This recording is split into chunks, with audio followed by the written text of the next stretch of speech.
그리고 또 이제 낭종이 단순 낭종이 아니라 악성, 그러니까 신장암으로 판단되는 경우는 그거에 대해서 또 치료를 하겠죠. 얼마나 또 전이가 있느냐, 전신적으로 얼마나 이 암이 침범해 있느냐의 여부에 따라 좀 다르겠지만 신장 내에 국한된 걸 가정했을 때 이 종양의 뭐 크기나 위치에 따라서 조금 달라질 수 있지만 가능하면은 일부 신장의 기능이라도 좀 살릴 수 있게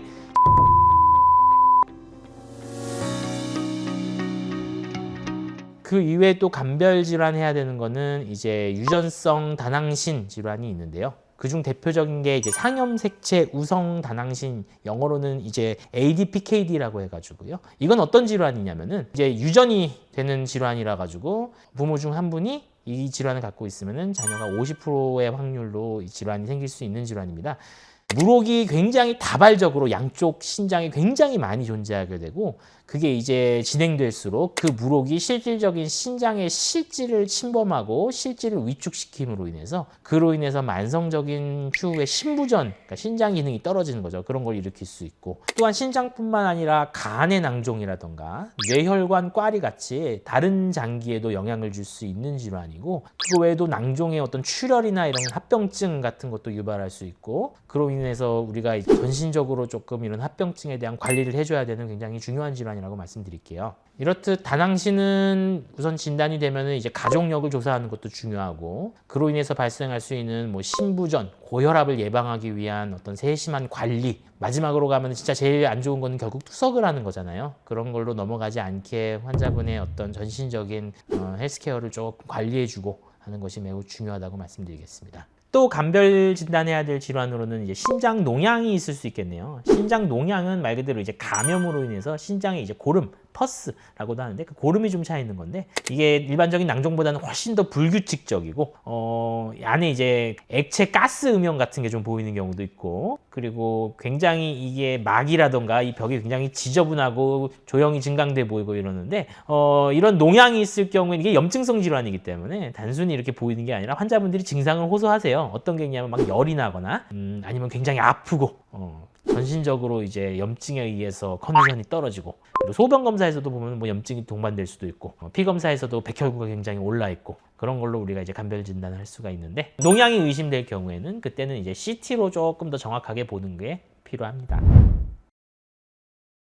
자, 그렇다면 이제 신장 낭종의 이제 추적 관찰에 대해서 설명을 드릴게요. 이제 추적 관찰도 아까 말씀드린 보스니악 그 클래스에 따라서 조금씩 달라지죠. 왜냐면은 단순한 거를 그렇게 자주 볼 필요도 없고 악성이나 악성도가 있을 가능성이 있는 거는 좀 더 주기적으로 보는 게 맞겠죠. 그렇기 때문에 우선 보스니악 클래스 1형, 2형 같은 경우에는 크기가 작은 경우에는 너무 자주 보실 필요는 없고 한 1, 2년에 한 번씩 초음파로 우리가 팔로우업을 해주면 돼요. 보통 건강검진 같은 거 하면서 우리가 초음파 하잖아요. 그러면서 이제 사이즈가 커지진 않는지 문제가 없는지 그런 거를 조금 추적 관찰하는 게 좋고요. 생각보다 좀 사이즈가 크다 하지만 뭐 치료를 해야 될 정도의 증상은 없다 이런 경우는 조금 더 주기적으로 한 6개월 정도에서 뭐 1년 간격으로 초음파만으로 좀 추적 관찰을 하는 것도 도움이 되겠네요. 2F 같은 경우에는 이제 아까 말씀드렸다시피 악성으로의 전환 가능성이 있기 때문에 비교적 6개월 간격으로 이제 CT 등을 이용하여 추적 관찰을 하고 CT에서도 큰 문제가 없다 그러면 1년 주기로 계속 추적 관찰을 하거나 이런 식으로 보면 될 것 같아요. 자, 보스니악 3, 4단계는 이제 사실은 추적 관찰을만 하면 안 되겠죠. 이거는 아까 말씀드렸다시피 악성의 위험도가 높은 그런 병변이기 때문에 이게 악성으로 진단이 된다면은 그거에 대한 우리가 이제 수술적인 치료를 하고 나서 첫 6개월 그리고 1년 뒤 이렇게 CT나 뭐 혹은 MRI로 팔로우업을 한 다음에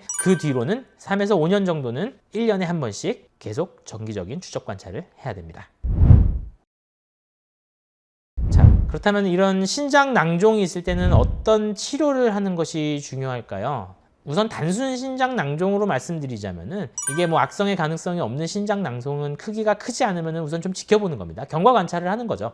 크게 뭐 치료할 필요가 없는데 제가 아까도 말씀드렸다시피 사이즈가 크거나 이래서 뭔가 불편감을 유발하거나 증상을 유발하게 되면 그때는 치료를 하는 것이 좀 좋아요. 우선 간단히 해볼 수 있는 거는 낭종 내에 액체를 천자 흡입한 후에 경화제를 넣어주는 건데요. 그럼으로 인해서 낭종을 없애주고 재발을 좀 막아주게 해주는 비교적 간단한 시술인데 문제는 간단하긴 간단하지만 재발을 좀 할 수 있다는 거예요. 50% 정도 이상에서 좀 재발을 할 수 있다는 이야기가 있고 만약에 이제 재발하는 거에 리스크를 처음부터 지기 싫으시면은 다음으로 해볼 수 있는 거는 영어로는 이제 시스템 마르수피알라이제이션이라고 해가지고 낭종 조대술이라는 걸 해볼 수 있어요. 이건 뭐냐면 우리가 이제 낭종을 풍선이라고 비유를 하자면은 풍선 윗부분, 그러니까 노출되어 있는 윗부분의 뚜껑을 열어줘가지고 낭종을 완전히 없애주고 액체도 흡입해주고 더 이상 이제 낭종이 재발하지 않게 그렇게 해주는 근본적인 치료 중 하나인데 흔히 우리가 이제 복강경, 뭐 개복으로는 요즘에 안 하고 복강경으로 많이 하죠. 복강경으로 할 수 있는 수술입니다. 그렇기 때문에 비교적 상급병원, 대학병원에서 많이 하게 되는데 아까 말씀드린 천자후 경화요법보다는 비교적 근본적으로 치료할 수 있는 수술법이라고 말씀드리겠습니다.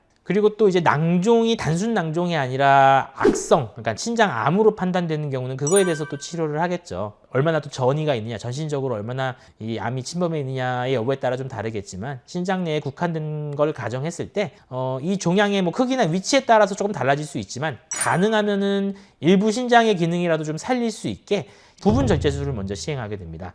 신장 부분 절제술만으로도 우리가 이제 종양을 다 제거하지 못할 정도로 크거나 위치가 상당히 애매할 경우에는 근치적인 신장 절제술까지도 시행할 수 있고요.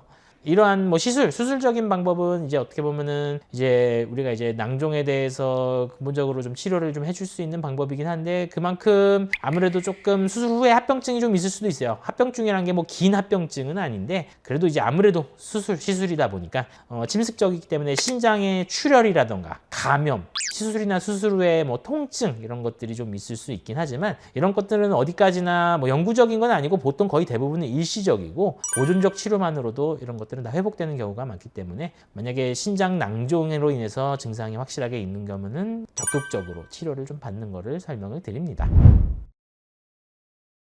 자, 이제 마지막으로 정리하면서 그러니까 테이크홈 메시지를 하나 좀 말씀을 드리면 단순 신낭종은 악성의 가능성이 없기 때문에 추적 관찰은 해야 하지만 더 이상의 뭐 진단적 검사를 좀 추가로 할 필요는 없다. 보통은 치료를 필요로 하지만 않지만 크기에 따라서 뭐 경화요법이나 아니면은 조대술 같은 수술적인 치료를 요할 수 있고 하지만 신장 낭종의 모양에 따라서는 악성의 가능성도 배제할 수 없는 경우가 있기 때문에 이런 경우는 반드시 세심한 추적 관찰과 필요시에는 CT와 같은 추가적인 영상 검사가 좀 동반돼야 될 것 같고요. 단순 낭종이 아닌 악성의 경우는 우리가 수술적으로 반드시 치료를 해줘야 된다. 이렇게 좀 정리해서 말씀드리고 싶습니다. 자, 그렇다면 이제 마지막으로 보너스로 이건 사실 뭐 낭종이랑 꼭 연관된 거는 아니지만 우리가 이제 건강한 신장 기능을 유지하기 위해서 우리가 이제 지켜야 할 생활 습관이나 이런 걸 좀 한번 좀 정리해서 말씀을 드리고 싶어요. 우선 첫째로는 충분한 수분 섭취가 굉장히 중요하죠. 물론 뭐 수분을 많이 마시면은 특히 전립선 비대증 같은 거 있는 분들은 굉장히 자주 보실 수 있지만 그래도 그렇지 않다면은 하루에 뭐 1.5에서 2리터 정도의 충분한 수분을 섭취하면서 지켜보는 게 좋고 다만 이제 신부전 환자 같은 경우에는 반드시 의료진과 상의해가지고 적절하게 수분을 섭취하는 게 매우 중요하고요. 그리고 절대 짜게 먹으면 안 돼요. 이제 과도한 염분 섭취 같은 경우에는 신장의 기능을 좀 악화시킬 수 있기 때문에 항상 조금 싱겁게 드시는 게 중요하죠. 그리고 이제 고혈압 관리, 혈압이 높은 경우에도 신장에 안 좋은 영향을 주고 부담을 줄 수 있고 아까도 말씀드렸죠. 우리가 이제 다낭성 신질환 같은 경우에는 고혈압 같은 전신적인 증상도 있을 수 있기 때문에 혈압에 대한 관리도 무엇보다 중요하고 그리고 이제 금연 그리고 이제 금주 술은 많이 드시지 말고 적당히 그리고 흡연은 하지 않는 게 맞죠. 그리고 이제 마지막으로는 정기적인 신장 기능 검사를 하는 게 좋죠. 초음파는 물론이고 그거 말고도 이제 피 검사에서 이제 비유엔 크레아티닌이라는 신장 수치 그리고 사구체 여과율 그리고 소변 검사에서 뭐 혈뇨나 염증 같은 거는 없는지 이런 것들을 항상 매년 체크하면서 보는 게 중요할 것 같습니다. 네, 이번 시간에 대해서는 신장 낭종에 대해서 알아봤습니다. 제 다음 시간에는 좀 더 풍성한 컨텐츠로 좀 찾아뵈서 말씀을 드리도록 하겠습니다. 감사합니다.